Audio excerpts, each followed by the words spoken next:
Əslində Orta Avropadakı üstünlüyümüzü bitirən avarların üstünlüyünü bitirən Frank imperiyasıdır. Bu çox az tarixdə rast gəlinir.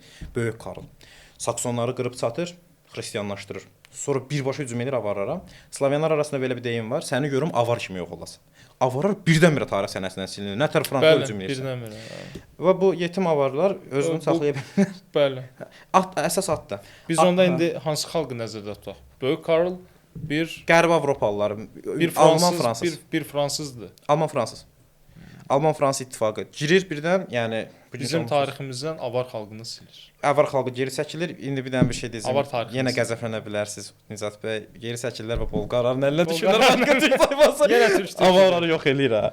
Əslində avarların da yox olmasına səbəb Bolqarlardır. Bolqarlar. Vurub əzir. 600 il döyüşən Sasani və Roma türklərə qarşı birləşir. Bəli. Amma avarlarla Böyük Karlın savaşında, yəni Alman fransızların savaşında başqa bir türk dövləti olan Bolqarlar düşmən dövləti dəstəkləyir və yaxud da məğlub olmuş qardaşını öldürməyə çalışır. Bəli, amma qardaş kim görmür də onu. Yəni, təbii ki də, amma ya biz indi bu gün onları bizim bu gün bir dənə maraqlı bir fakt deyim. Tabii tarixi anexronizm eləmirəm də. Yəni bəli. Bugünkü zamanı ilə tarixə baxmıram.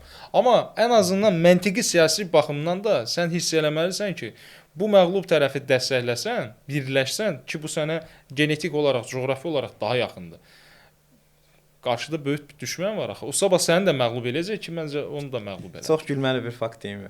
Əslində Bolqarlar da oradan qovan başqa bir türk dövləti olan Xəzərlər idi ki, onu qovmuşdular. Bolqarlar yenə öz genetik qohumundan qaçaraq gəlib bunu gördü. Ay, yaxşı belə qohumun dedi, burada yox elədi.